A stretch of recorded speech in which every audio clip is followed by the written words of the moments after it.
My name is Jeff Chang. I'm a wedding photographer out of Vancouver, Canada, and you're listening to the Workflows Photography Podcast. So I am going to kick this off with a question for the two of you. Okay. And feel free to answer them one by one. If you had to give a percentage on the amount of thought that you give to vendors versus couples, what would it be? Ooh. Are you asking in terms of like our podcast? Or are you asking in terms of us as business owners, photographers? As photographers. As photographers, for me, 92% goes to couples. And that's being generous to the 8% for vendors. Not to say I don't give a shit about vendors on a wedding day, but to be honest with you, I'm there for the client, which is the couple. I will absolutely work with every single vendor and be like, play nice and play in that sandbox very nicely, especially planners. Like we work hand in hand with planners, with entertainment, things like that. But the day is about the couple. So like if you're going to say like what's like, you know, how much thought and time do I give to vendors? The only time I give thought and time to vendors is when we're planning timeline on the day of, like coordinating schedules, things like that. But I'm not shooting for the vendors. I'm shooting for the couple. So Lauren, how do you feel about that one? Pretty similarly. This past weekend, I had a planner team of 4 people, which was like so unusual for me, but it was a Connecticut wedding, which is, you know, a little outside of my general area that I usually work in. And they were all so great and wonderful. So a lot of the day I spent like kind of coordinating with them more so than the couple, because the couple was so chill and laid back. It was almost like abnormal. And they were great. So, but I would say on a normal day, it's 90% about the couple. I don't really pay too much attention to the vendors unless it's really like photo video that kind of collaborate the most, I suppose, if we're working together on the day of, just making sure we're not stepping on each other's toes. But other than that, yeah, that's it. And how often do you step on each other's toes with the videographers? You chose that with violence, Scott. I wouldn't say it happens very often. It does happen, but a lot of times, like after a while, you kind of compile your own list of like vendors you really love to work with, and that kind of goes out with my general welcome guide now. Like if they're considering other vendors, I'm like, here's some other vendors to check out if you're considering or a planning team or anything like that. So I know like right off the bat that I'm going to get along with them really well. But yeah, it doesn't really happen very often anymore. But in the earlier days, I was shooting for a studio. You kind of could step on toes like unwantedly. Like you could kind of like, you know, like, okay. I think with photo videos could step on each other's toes a lot. And it's usually, you could usually just eliminate that by communicating like as soon as you meet them, like in that initial, like, hey, how you doing? Like, you know, like, hey, I'm Mike. So like, you know, like this is how I work today. Like I always like, if I'm working with a videographer, I don't know. And they come in and like, they meet me or they're there already. And I'm walking in, I'm like, hey, how you doing? You know, blah, blah, blah. Like, okay, like what kind of style are you? Like, and like, I'll be setting up my stuff and like just talking to them, kind of get a good idea. I'm like, are you cinematic? Like, are you going to take them for like required poses? Do you like, are you going to do like some moves or anything like that? Or are you just like kind of documentary and fly on the wall, capturing it from an alternative perspective? Because if they're documentarian, like they often don't step on toes because they're just kind of capturing, you know, the secondary angle and all that stuff.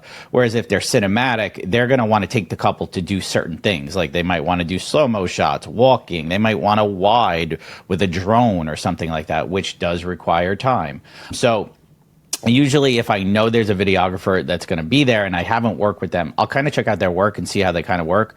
And I'll kind of allot for that in the schedule too. Like, you know, if I see they're cinematic, like there's a few videographers that we work with in this area that are ultra cinematic and they take the couple to do their own thing and stuff like that. So, you know, you got to be aware of that and conscious of that on the day because, you know, you want to give everybody like equal play time and everything like that. They're there to do a job. We're there to do a job. And we really shouldn't like have this idea that one is more important than the other because we each got paid to do that same job. So it's like making sure everybody gets their airtime. Yeah. At the end of the day, we are there for the client. So like, you best be playing nice because, you don't want to, you don't want to piss off that client one bit. Yeah. No. Yeah. Well, so to go nerdy on this a bit. So this list or this idea of keeping, like seeing the videographer's work and determining if they're more documentary or cinematic. Are you creating like a little database for yourself of this? Or do you just have like a note on your phone or anything that like you see as a videographer, you can be like, oh, maybe I worked with this guy already before or this girl already before or whatever, and you can pull up that list and then or are you just keeping a mental note? It's usually mental. I usually just mental. Yeah, it's usually mental. Like some are very organized that they'll do that, but there's like I'd say a good 15 videographers. Like while Long Island is pretty large and New York is a pretty large network, when you start like working with people a lot, like you kind of start seeing the same people over and over again, and so you kind of get a good idea. It's almost like the couples too, like they kind of tie you together. Like when like the videographers that Mike and I will work with will be very different from the videographers that like say a high-end luxury photographer will be working with. Not to say we don't cross paths every now and again, but you'll definitely tend to work with certain people more often than others based on your style and personality. Like they fit really well together. Yeah, as well as the price range too. Yeah. So we kind of just end up naturally, organically working together, which is really nice. Now we brought up stepping on each other's toes. You really want to go for it, don't you? Well, so I'm gonna lighten this a little bit for a second here. Have you literally stepped on someone's toes while you were shooting? And how'd that go? All the time. Oh yeah, 1,000%. The amount of times somebody's stepped on me. I'm a very tiny person. Apparently, very easy to not see. So okay, I've had stilettos through my feet. Yeah. Ooh. Yo. Yeah, they're not fun. Not fun. That's why I don't wear flats or sandals anymore. Only sneakers or boots because youch. I've been wearing boots a lot more because stiletto through the toe does not feel good. Yo, it sucks. So in the Imagine, so we're recording this at the end of August 2024, and in the Imagine community right now, about a week ago, we've got a conversation happening about times where photographers get injured on the job, and there's some scary ones, there's some funny ones, there's a bunch. I got a good one. Bunch of wedding photographers falling into fountains. It happens. Yeah. So I am wondering, have you what type of injuries have you had while on the job?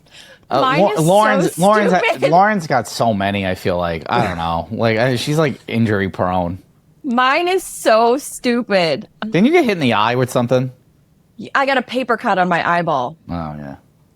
A paper cut on your eyeball. On my eyeball. This happened in 2017. This is before I had a rolling gear bag. I had a backpack, and I was getting my backpack out of my car to go into the church, and I was pulling my paperwork out because I'm a dinosaur and I put everything on paper and not my phone, and it was stuck. So instead of just opening the zipper even more like a normal person would, I pulled it really hard and it snapped back, flew out, and right into my eye. I sliced my cornea in 3 places. And if anyone listening has ever cut their cornea before, it's the most excruciating, horrible pain. Ugh. I couldn't open my eye. It was just like super swollen, red, weeping openly. I couldn't drive my car, so my second shooter had to drive me to the next location. And I had to keep shooting for another 6 hours like that before a replacement came and relieved me. And by then, the urgent care was closed. So I had to go to the emergency room. I haven't had anything like that, but I will say I'm starting to feel fatigue in my older age. Like I think photographer elbow is really a thing. Oh my god! You and this elbow, I swear.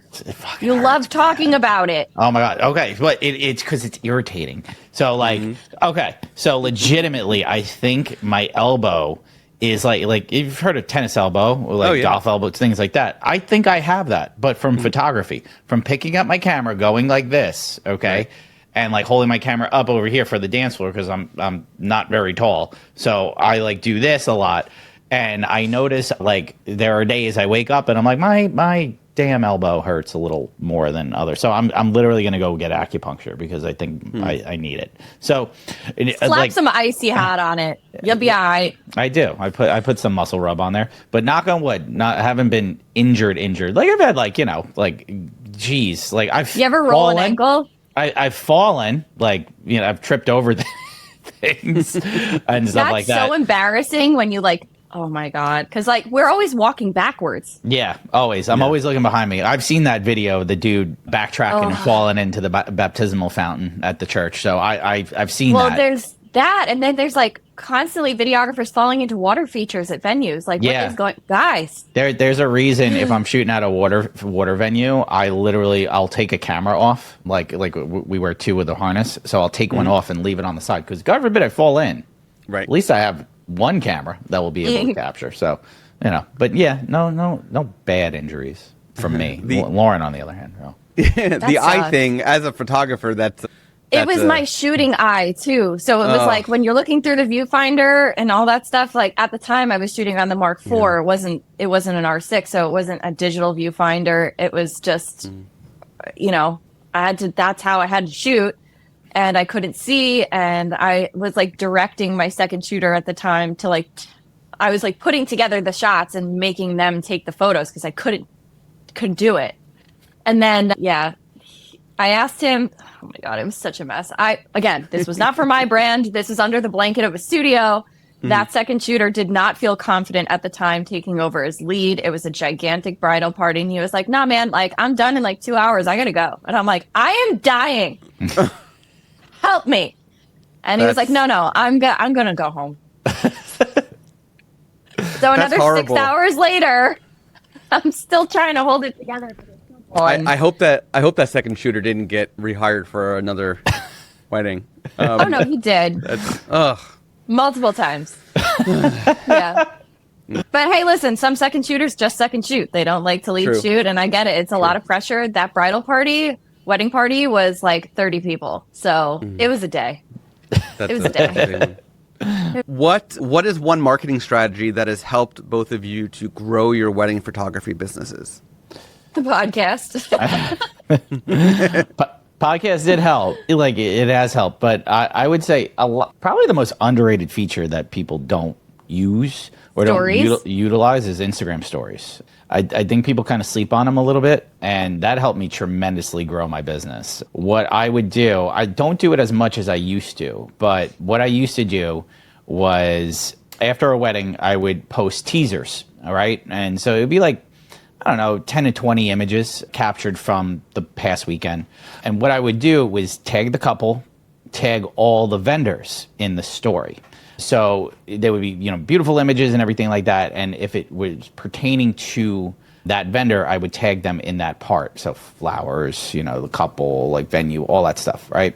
Even entertainment, all that would be tagged. What would happen was those vendors would repost those stories. Dress companies would repost those stories. Couples would repost those stories. I would see then basically a wealth of people coming in and, start following. Then I noticed a lot of people would start saying hey, are you available on this date? Are you available on that date? And I think that was a big marketing strategy that I used, that I still do. I just don't do as much. That would get a lot of people at least in the door to see the work and everything like that. So that's the strategy that I employed, and I kind of have been using for the last few years that I think a lot of people sleep on, because you can make reels and you can make posts and everything like that, and but I feel like they don't hit as hard, or they don't get shared as much as a simple story would. Because all it is you hit add to story, one click. If that vendor or that couple likes it, all I have to do is click add to story, and boom, it's right up on their thing. And I think to touch on that too is what you're doing, Mike, is you're also tagging vendors that you're working with in your region. So it's very easy for those things to get shared in your network. Whereas let's say, for example, I love posting reels that kind of showcase my personality as a photographer, but those will get shared by other photographers in way far away regions. That's another reason that the podcast has grown so much, but it's also not necessarily, we're getting a lot of followers from way outside of our region, and we want obviously couples to follow us so that we Yeah. get those bookings. So what Mike is employing is specifically for couples that are located in our region. It's really easy to share for vendors that maybe those couples have been considering. It shows off his style. It shows off like a little bit of something that he does for couples after the event. So it's like a good thing for him to do for his business in that regard as well, because it stays centrally located to where he's based. Yeah. They're like the goal for me is, and we said this on an episode of our podcast, but you know, it's cool if you have 50,000 followers, but how many are potential clients? Yeah. So it's always that quality over quantity metric that I cared about. Like up until we started the podcast, I think like I had 5,000 followers, like 5,500 followers, I think something like that. But the majority of the people following me were like potential couples. So, you know, like I didn't have a lot of photographers following me. Now we do. In that span, you know, I added like 7,000 followers. Most are vendors. Most are photographers and vendors. So they're not really my target demographic. I'll be honest there. Like, you know, like I'm not trying to target them. I'm still trying to use Instagram as, you know, a way to get couples. So, you know, I still, you know, try to employ those tactics to get couples and stuff like that. Because at the end of the day, well, it's really cool to have 12,000 followers, which isn't that a lot. That's not that much, but it's still like a pretty big number for a lot of people. I don't really care about that number. I care about like who's following me, and I want couples to follow me. Yeah, Lauren, did you have one that you wanted to share? You know, I was going to say like a lot of people that I personally have been following, because marketing is not like my, you know, in the interest of full transparency, marketing is not like really my strongest area. I find like most of the engagement and like inquiries that I'm getting recently have come from directly as a result of the podcast. Like I even have a drop down option in my inquiry form that says like, how did you hear about me? And they'll say the podcast, which is great for me because it ultimately already has given these people a glimpse into what my chaotic personality is like, knowing that we're probably going to get along really well. But you know, a lot of people were saying, you know, especially after we just had like an internet blackout for a little bit, you know, when your social media shuts down, what do you have left? You know, and that's like your Google, your SEO and all of that. So it's really important to like really pour a lot of your energy and effort into that, because God forbid something happens with your Instagram, which may be where you get the majority of your business, such as the case for myself and Mike. If that goes down, if your account gets hacked or something like that, you have to make sure you have shit backed up. So like PSA, make sure you put a lot of effort into your SEO and your Google listing. Yeah. I still get a bevy of leads from Google. Yeah. I think people don't look at Google. It's funny, the old school photographers, like if you think about it, like some of the biggest studios in the world and some of the best photographers in the world aren't really on social media. Like they're not really on Instagram. Like my a friend of mine, Brian Marcus, who is third generation at Fred Marcus Photography, one of the biggest and best wedding studios in the world. Like give you an idea, they photograph like celebrity weddings. LeBron James was one of their clients and stuff like that. They don't really have a social media. They do, but they're not like super active or super followed on there. So like, and Brian himself isn't really that active or followed on there. But they get probably, I want to say, 5,000 inquiries probably a year. They shoot, I don't know, hundreds of weddings a year as a studio, and their clientele is luxury market. Like they, you know, I think their average package is like $15,000 to $20,000. So, I mean, you don't really need Instagram to market, but for most, it is probably the number one tool that you could use as a wedding photographer. Probably the fastest way to grow. Yeah, 100%. Awesome.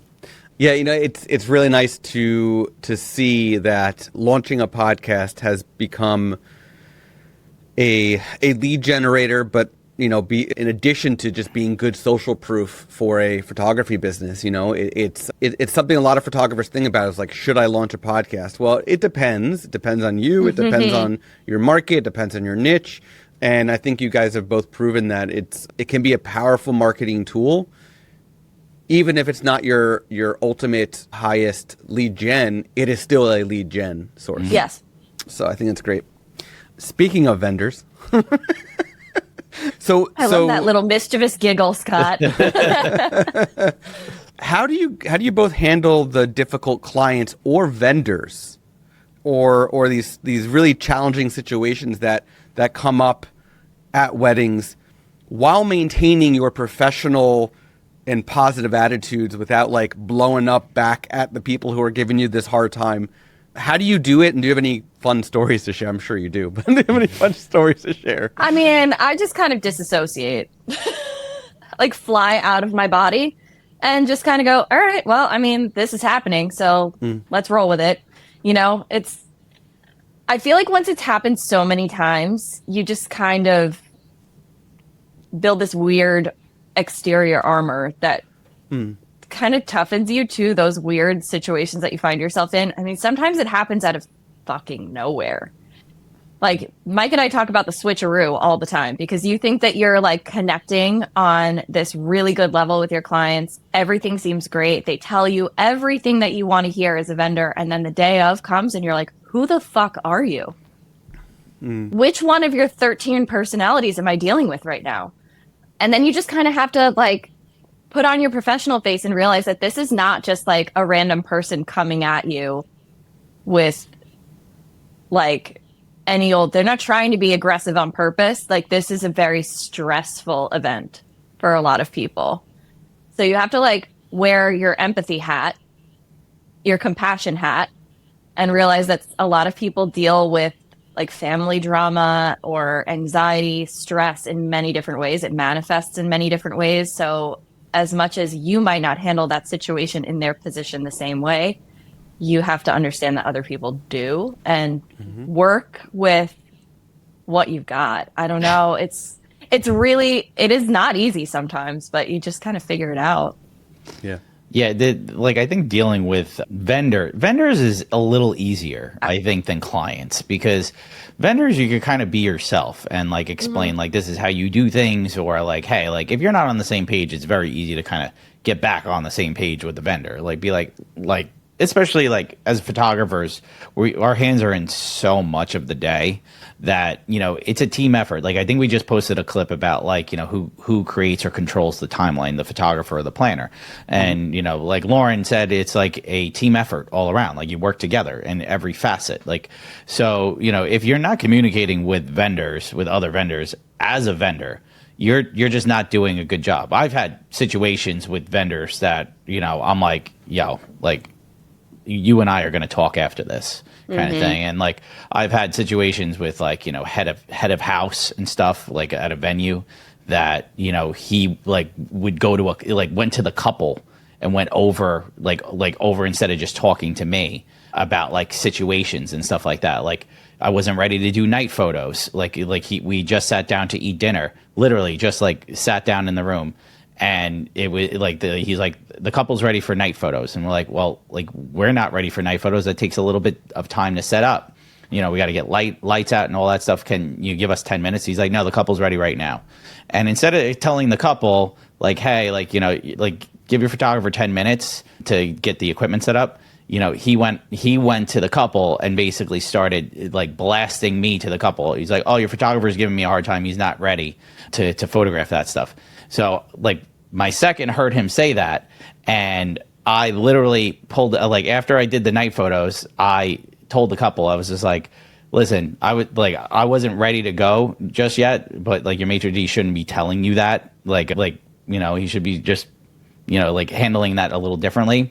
And they were totally cool about everything, but I pulled that guy aside and I was just like, listen, buddy, I was like, you don't ever go to a couple and say like something negative about a vendor to that couple. That's not their business on the wedding day. You handle that with me. If you got a problem with me, handle it with me. And we got into it like right after we got into it after the wedding. And like he was probably the most unprofessional maitre d' ever that I've ever worked with. So, you know, people handle situations differently. And like I would never do that. I've gotten not to say confrontational with videographers, but like if a videographer stepping into your shot, like say you're a photographer and you set up the shot, right? And video is stepping into the frame.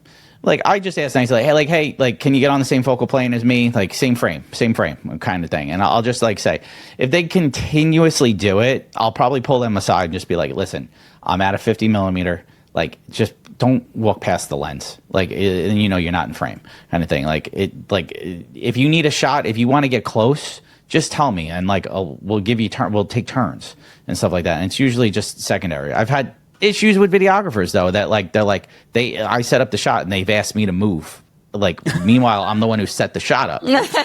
And I'm like, buddy, I just set the shot up. Like, no, like this is my shot. Like, you move, like kind of thing. And like literally had navigating. to like I literally like had to walk up to him and kind of whisper into him, don't ever tell me to move out of my shot. Like, this is my shot, like kind of thing. So I will get like, a client will never see it, but if you have to get confrontational, you might have to just do it at an like appropriate time. if you have to pull them aside, it's just, you know, like appropriate timing for everything. Hash it out in private, like, you know, just have some tact, you know? Yeah. Been in the industry a long time now. So like when you're in the industry a long time, you see it all. Yeah, like I'm like, we've talked about it before. An MC called me little girl to my face, and I was like, bitch, what? Excuse the fuck out of you. You don't talk to people like that. Now with clients, you always have to maintain professional status like that. I think someone asked me like, how do you stay so professional with clients throughout, even if they're treating you like trash? Like, if they treat me like trash, I'm leaving. Yeah, like if we have clauses in the contract to protect that. No. We have clauses in our contract to protect us from being negatively talked about and things like that, and having like, it's basically confrontations. But you know, if a couple, like if the couple is stressed, okay, or they're having a challenging situations, you really have to kind of be a chameleon to their personality and like kind of talk them in like off those stressful situations. They might be stressed about something so minimal, and it's just your calming reassurance can just basically talk them off a ledge. You know, weddings are very stressful in that regard.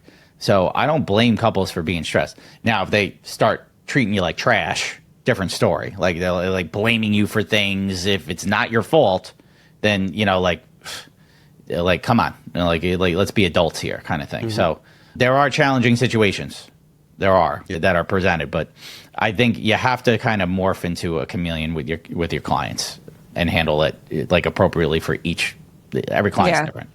It's when it crosses the boundary from like stress into harassment, that's when you have the issue. Like you put your foot down and be like, listen, you can't speak to me like this. Like, it's in my contract. If you're breaching my contract, I have every right to leave. You know, I haven't had a situation like that in literal years, like very, very long time. And I've never left an event, but I came very close on 2 occasions. One of which I've gone over on the podcast. The other, it was just like someone was being wildly inappropriate. And I was like, listen, this is it. If you can't keep your hands to yourself and leave me alone, I'm leaving. You know, it's one of those. Yeah. So like, you just got to roll with it. But I think like maintaining your professionalism with your clients is so paramount. And like, you can do that and still be fun, you know? Yeah. I think a lot of people are just like, with my personality, especially mine and Mike's, really, we're kind of like batshit crazy on a wedding day. Like we're not like, okay, now everybody smile. We're like, all right, now pop off and fucking lose it, or we're doing this again. You know, like like have fun. It's a wedding day, so you're supposed to have fun. So true. Yeah. So we talked about a little bit about a little time when you got a little cut in your eye or 3. My next question to you is not about injury, but just overall. And I'll even start with my own example. But can you share a time when something went wrong and how you handled it to still deliver quality photos to your clients? And I'll go first on this one. I don't know if you both know this, but I don't photograph many weddings. I actually don't enjoy photographing weddings, but I take them when they're like something really, really special. And in one case, I photographed a friend's wedding was a photographer I was mentoring for many years, and he graduated with his master's, not in photography and something else, proposed to his girlfriend, and then he said to me, we're doing a small destination wedding in New Orleans. I would love for you to photograph it. I'm like, hell yeah. Trip to New Orleans, some fun with you. Let's do this. Meanwhile, my wife got very sick the week of the wedding, and I almost couldn't go. And I've got a great support system here. This was years ago, by the way. I have a great support system, and I was told, go. We've got this handled. Of course, my mind was here. My body was there, and I love shooting 35 millimeter on one body, 85 on the other. I get the full range. I don't like the 50 millimeter lens, but I have one. I always bring it, and somehow forgot my 35. So I shot an entire wedding, destination wedding, with a 50 and an 85, and just made it work. There were times where I had to climb on things at the venue I probably shouldn't have climbed on in order to get the full family into the photo. But I had to do what I had to do. And a lot of those venues in New Orleans are small spaces, right? So you're very limited. So wide actually works out really well, and I didn't have it, but I made it work. So that was my disaster where I got there and I freaked out. Like, I just traveled this far and I forgot my favorite, most important lens to me, and just figured it out. So, yeah, God. That's I don't think I've ever forgot a lens. That's tough. I would probably lose my shit if I didn't have anything wider than 50. Like, especially like dance floor. If dance floor is like crazy or something, and you're shooting on a 50. Ooh, that's tough. Yep. So I feel your pain there. Honestly, photo related, like, I had a few like forgetful things, like, I forgot like backup memory cards, or forgot like a backup flash. Batteries. Batteries are probably like, I think we've all probably made like, forgot to charge the batteries like situation, and like, had to scramble and be like, oh crap, like you're just basically finding an outlet everywhere you go just to charge a battery. I've had that like when I first started like 10 years ago. I think that happened one time. I think like probably the most recent, but it wasn't really like photo related to us. Lauren and I actually worked one together. The bride forgot her veil. On the way to the church. It basically caused a chain reaction to delay the entire day. Wow. The church was an hour behind schedule. By like an hour. Like an hour behind schedule because of, they had to go back to the house, get the veil, come back to the church, get her dressed, all that stuff. And then the church ceremony, the officiant, the priest, did the whole thing. Like, he wasn't like, I'm shortening this because, you're behind schedule or anything like that. So who does that fall on when things run behind? It falls on the photographer to make up that time. So because I built a schedule with buffer time allotted, we didn't really have like too bad of a situation where we had to make up a ton of time, but we were scrambling a little bit. It was a chaotically hot day. Oh my God, it was so hot. We went to a location that was super windy. So like, you had bridesmaids that their hair was going everywhere. It was just not even worth it to shoot like off site, like on that wedding. But we did what we could. We got like the photos that we could. The couple loved them. Were we running around with chickens with our heads cut off? Yes, a little bit there for a while, but we ultimately got everything done. The client never saw our chaos, though. Yeah. They never saw our chaos. That's the key. Like, we behind the scenes, Lauren and I were like, every 4 seconds, Mike and I are just giving each other the like, okay, this is fucked. We're like, what do we do? What do we do? What do we do? It's fine. Sorry to cut you off here, but so I would say, a couple times a year I see on different social media forums and communities and whatnot, somebody saying, what's the difference between a hobbyist and a pro, right? And quite often people say, oh, you're making money in your business, makes you a pro. I look at it like, in its simplest form, a pro is somebody when chaos ensues, when all hell breaks loose, nobody can tell. Yep. That makes the pro, in my opinion. I tell my clients, like, the first question that you can start to tell when they might start to be stressing is, what time is it? Right? Yeah. You hear them ask, what time is it? And I just go, mind your business. But like also it's just kind of like, don't stress about anything until you see me start to stress, because I never stress. You know, Yep. it's one of those things. What Both can I say do? that tagline to our clients All the time. all the time. Like, The only time you could see, the only time you could stress is when you see us stressed. That's it. Never happens. And it never happens. And it's really like, yes, internally you might be sweating, right? But you don't show it on the outside. You're just always going to, I mean, Meredith and I had a wedding recently, our collective second shooter. She was mine first, by the way. Yes, I borrowed her. Where, you know, it was weather. Weather was weathering, and they did not have a contingency plan in place. And it was just, and we're not talking weather, just rain. It was the day that all of the North Shore of Long Island flooded. Roads collapsed. Like, it was the apocalypse outside. And you just roll with it. That's it. That's all you can do. Like, what can I do to stop the weather but have preparations in my car, umbrellas and things like that, just to ensure that they stay dry when they're outside. And then it's up to the couple to pivot their attitudes, you know? I can't change it for them. So whether they accept it and listen to me reassuring them that they're going to have beautiful images regardless, that's on them at that point. And I can't control it. So I just accept what it is moving forward and do my best to turn in the beautiful images that they asked for. And that's it. With you talking about your lens, though, in that situation, it reminded me of a time where I put my lens on, I think it was a 24-70 at the time, during a reception, to photograph reception. And I didn't turn it all the way to click it into place. And it flew off my camera body and got kicked across the floor. In the middle of the reception. So my 24-70 was wrecked and kicked like a soccer ball.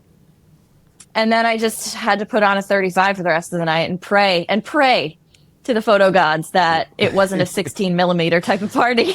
Right. I did drop a lens once in my life. It was not on the job. It was actually at Photo Plus Expo. RIP Photo Plus Expo. I missed that event.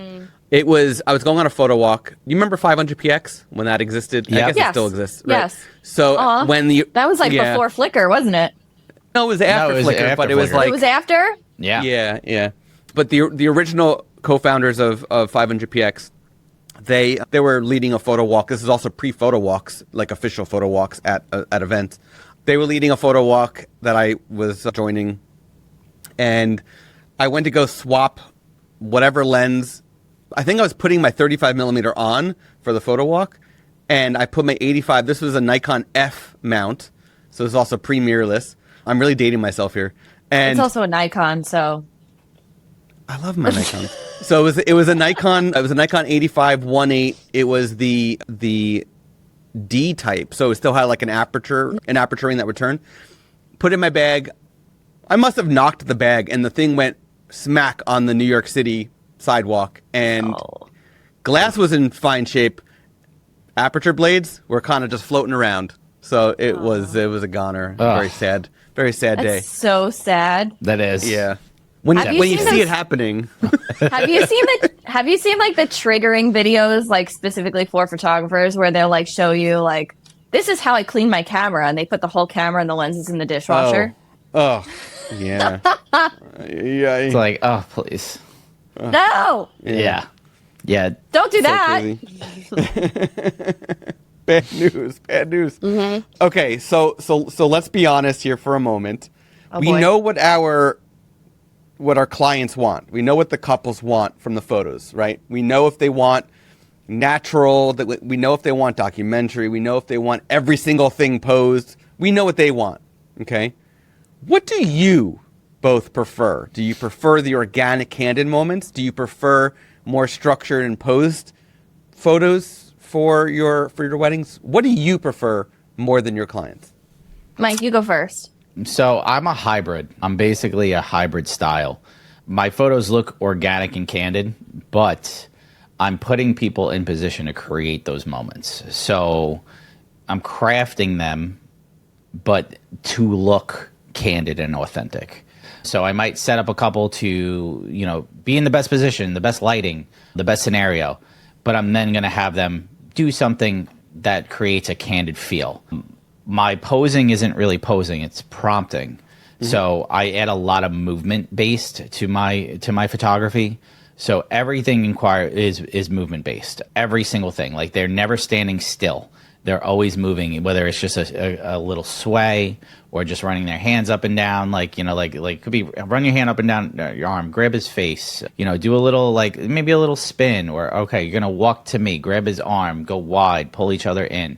Every prompt I do incorporates movement because I want to create those organic, natural feeling over a stationary pose photo, because often at times where couples look the most uncomfortable is in a pose. They're not pros. They're not, they're not Kate Moss or anything like that where they know how to pose.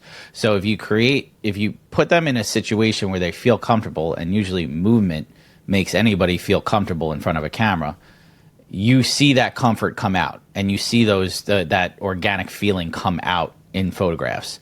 And so that's like the style I try to incorporate into, portrait sessions, wedding days especially, is, while it's candid and feels unforced, I am setting them up for success by adding movement. Yeah. I love Now, on my end, I would say I'm a little bit more structured with my posing than Mike is. A little bit. Like we're both, I would say we're both hybrid, like he is saying. Like we definitely incorporate a lot of movement into my work, but I also definitely have my moments where I want like an editorial Vogue vibe, and I'm setting them up that way. So like I see, Mike says this all the time. He sees, oh, that's your light right there. That's Lauren light. Like he knows, like if I see a pocket of light, I'm like, all right, you're getting in there and you're going to do this. Like I'm going to set you up the way that I see it in my brain. Like I have it already set up in there. And then I put them that way, and I'm saying, don't fucking move. Like don't move a muscle.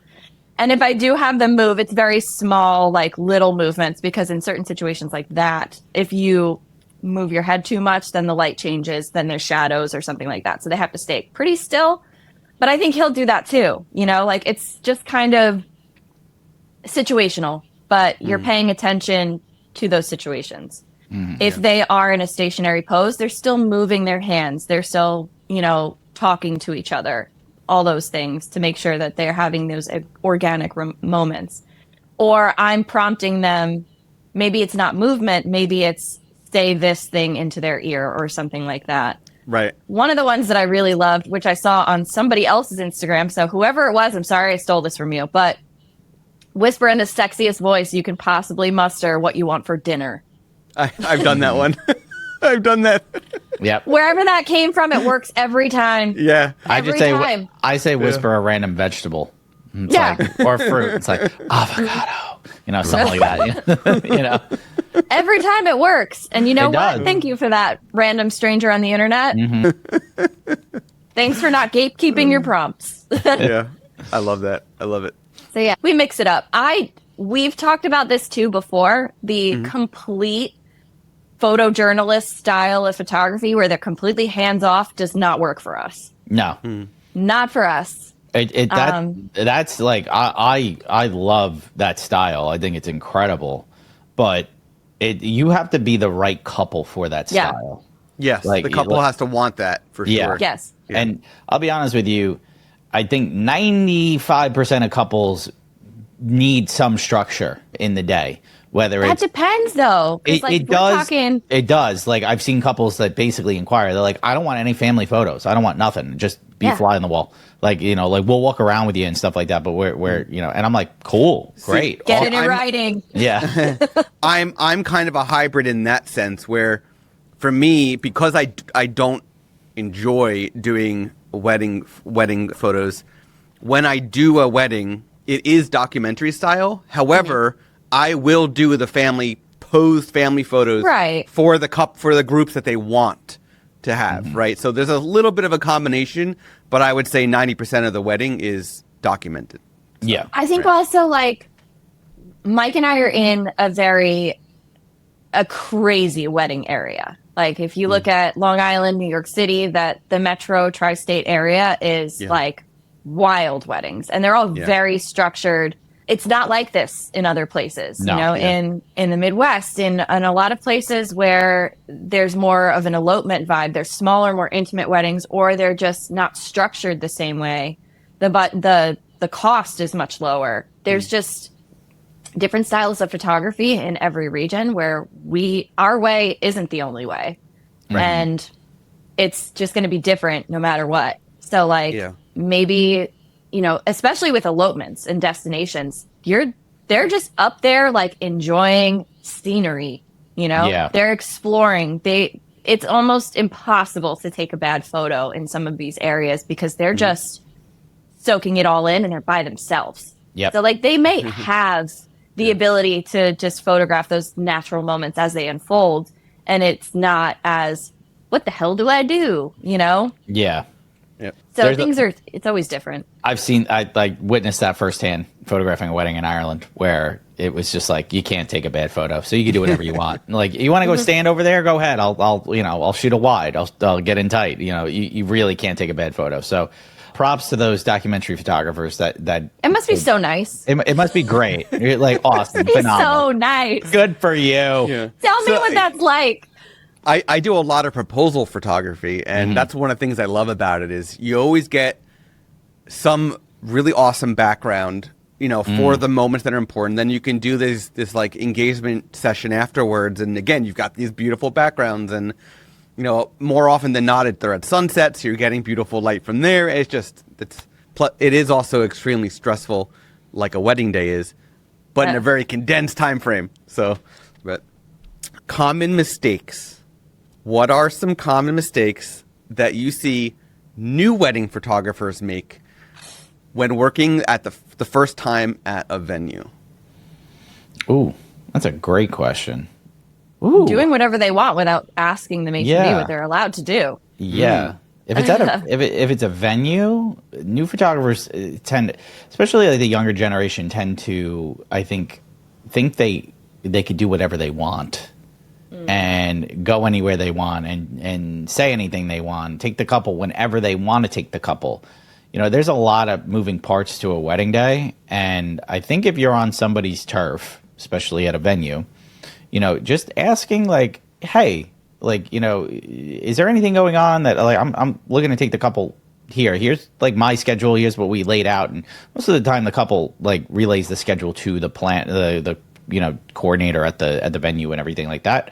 But if they don't, you're just saying hello, talking to that person and saying hello. Yeah. Introducing yourself. Very important. It's a lot of photographers don't do that. They walk in and they act like they own the place. And that's just, there's a lot of ego in this industry. Yeah. And photographers are very big with their egos. It's unfortunate too, because we get a really bad rap at times, and we see it in some of our posts and everything like that. They're like, oh, these two have egos and stuff like that. They say they were so arrogant, but if you work with us, you'll literally we give everybody the time that they need, and we always introduce ourselves, and we're so polite. It's crazy what people think about us. Yeah, it's legitimately like if you ever shadowed us on a wedding day, it would be like, oh man, it's there's no ego involved. You have to communicate. And we talked about that at the beginning of the episode, but communicate with other vendors. So you're on the same page. The venue is a vendor. The people that run the venue are vendors.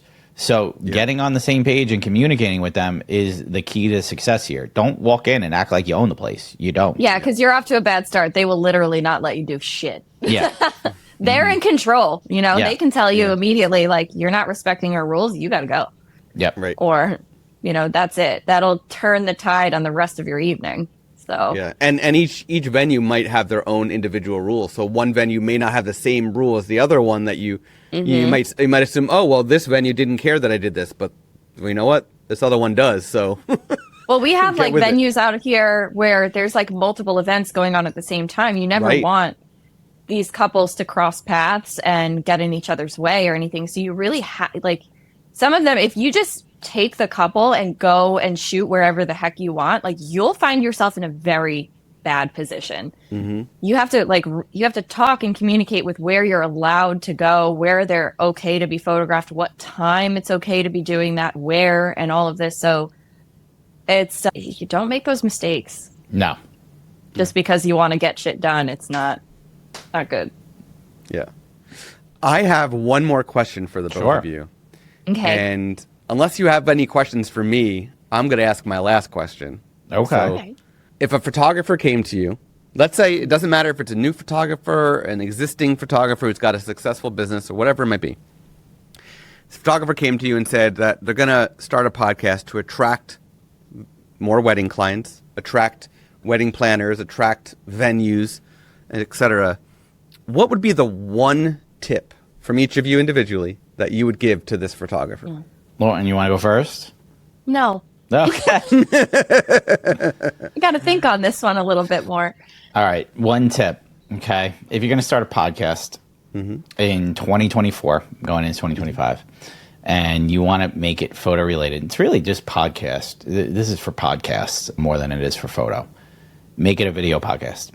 Biggest tip I could give. When we started this thing, we found a producer that is a friend of ours, and we talked about it. And I said, if Laura and I could have started a podcast through Riverside, through, just like us talking and like on the couch or something like that, and recorded it. Okay, no one would listen. It's so hard to grow a podcast with just audio today. You need video. So my suggestion is, like, if you're going to do a podcast, it needs to be a video podcast, like first and foremost. The reason the vendor table grew to the level that it has is not because we're good at podcasting. I think we're probably average, if not to below average, in terms of like how we are, our listener base and all that stuff. But what grew us was our social media presence, and how we did that was from video-based clips that we make from our long-form content, and we create short-form content. That short-form content is a minute to a minute and a half. It's clippable. It's TikToks. It's Instagram Reels, and they're talking points. So, without that video and without that format, we wouldn't have grown to the level that we grew to. So I think if you're starting a podcast today, while podcasts are audio driven, you should have a video format if you expect it to grow, especially on social media. Well said. I also think it's one of the things I've noticed is that I have a harder time listening to podcasts where it's just one person talking. I gravitate to podcasts that have co-hosts, where they have banter. So like more educational podcasts don't really this is just me specifically, they don't really grab me unless it's a topic I'm so interested in. So you have to, if you are starting a podcast by yourself, you have to make it interesting. You have to really draw somebody in, even if that's incorporating a little bit of humor so it's not so dry and boring. That's, I think a lot of the time people listen to us because we have video. You can see our facial expressions and the way that our body language is talking to each other. Mike and I are like brother and sister. We fight all the time and we're annoying. And the feedback that I get about our podcast, which is one of the things we don't think about because we see each other all the time, we talk to each other like this all the time, is that our dynamic and our chemistry together is really great. Which, when we talk to each other, we're just fucking hate you sometimes. Yeah, we fight all the time. Legitimately fight all the time. So, if you're going to have a co-host, have good chemistry with them. Yeah. That's something that I think you should have. Often, that's my kid. Yeah. we don't step on each other's toes. That's one of the things is we don't step on each other's toes. We let each other breathe and talk and get points across. So I think that's when the podcast works the best, is when we let each other breathe and go. So absolutely. Yeah. But I don't actually hate you, Mike. I don't hate her either. We just recorded an episode where at one point I said, I would miss you if you died. I would miss him if he died. Yeah. Same. It definitely comes across that the two of you are really close friends, but also work together. It's even if you didn't know it, you know it, right? Yeah. And it comes across So I think that is a really valuable thing. One, what you said with having the video, because it does unlock a whole boatload of opportunities by having that video. And then Lauren, what you said as well. I also think I have a question for Scott real quick. Hold on. Yeah. Because, with this being an Imagine-based podcast and everything like that, you said, do we have any questions for you? Yeah. Okay, so before we sign off and everything like that. Okay. So Imagine has legitimately, and this is going to sound like an ad, and Scott didn't pay us to say this or anything like that. Okay, we're here willingly. But Imagine has literally changed our lives as wedding photographers. So if you are listening to this and you're a wedding photographer and you're getting to the end of this podcast and everything like that, and you haven't downloaded Imagine, okay? just try it. Okay, try it out because it's literally a game changer. Like legitimately, as we were recording this podcast, it just edited 1,500 photos. So game changer. So I wanted to say that to you first and foremost. Like thank you to you and the crew for an amazing product and literally giving us time back, because as vendors, that time is very precious to us.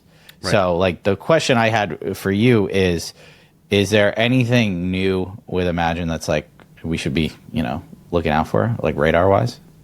Oh, well, so we're always working on fun stuff. So, again, I mentioned this earlier. We're recording this at the end of August 2024. Last week, we released a ton of things for the school and sport high-volume genre.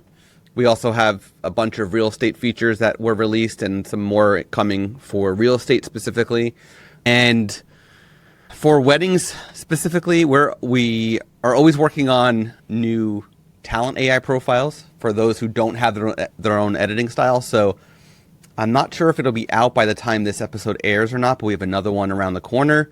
And it's a very unique talent AI profile. We don't have anything like it in the profile showcase right now. And of course, there's other features coming. Teeth whitening is around the corner as well. Nice. Wow. As well as background mask is coming very soon. Nice. So lots of fun stuff that a lot of people have asked for. Dude, the straighten tool is like my number one, like just like tool I use. Straighten tool. It's legitimately like the best thing I think you guys ever added was that feature. Like 2 cents an image, just boom. Okay, I know every photo is going to be straight. And like as somebody that hates crooked horizons, it's game changer. I can't believe how many crooked photos I take. I don't understand. Like, I'm not drunk. Why is this happening? Like, I see it's straight, and then you look at the back of the camera, and you're like, what did I do? Yeah. So I feel the same way. I always thought that I had like. I always thought my hands were very steady, and I had a great eye for keeping things straight. Nope, it's all off. A ghost is fucking with me. I'm just considering my camera's haunted and it's messing with me, and that's the only explanation I can come up with. Maybe you're like one leg slightly shorter than the other one, Like, don't say that. It's like the Happy Gilmore. It's like it's breaking slightly right. Like no. Speaking of Happy Gilmore, completely unrelated to what the general genre of what we're talking about, but Happy Gilmore 2 is starting filming next week. So excited. In New Jersey. It really. I did not even know that. Yeah. Yeah. I saw the line. Like somebody posted like it was like a queue for open casting or something like that. Yep. And it was just like it looked like a Taylor Swift concert. It was just ridiculous. That's cool. Yeah, I'm excited. Like that was probably my favorite movie of the '90s. So I mean, like, geez, like fantastic movie. Yeah, somebody that's wearing a Days and Confused shirt right now. This was great. Happy Gilmore is like my childhood though. Yeah. This has been fantastic. This has been fantastic. I'm glad we're able to chat and get a lot of these questions out there, and I can't wait until we get the episode available for everybody to listen to. So it's gonna be good. So thank you both. One by one. Lauren, you go first. Share where everybody can find your wedding photography. Sure. You can find me at LaurenO'BrienPhoto.com and Lauren O'Brien Photo on Instagram. If you're interested, I am the Feral Photog on TikTok. There's not much there, but you can find some stuff. Mike? You can find me at Michael Cassara Photo on Instagram, TikTok, as well as my website. And you can find us at the Vendor Table Pod on Instagram, TikTok, YouTube, as well as our Facebook group that we have, as well as our podcast that's on Spotify, Apple, and anywhere you could download your podcast from. Sweet. Thank you both We're again everywhere. for this awesome. Yes. Thank you for the awesome chat. And yeah, we appreciate it. Thanks for having us, Scott. Thanks, it's always Scott. a pleasure. You have been listening to the Workflows Photography Podcast. To hear more from Workflows, to learn more about our guest, and for an exclusive offer for Workflows listeners, please go to workflowspodcast.com. And be sure to subscribe to the podcast on Apple Podcasts, Spotify, or wherever you listen to podcasts. Thank you for tuning in. Until next time.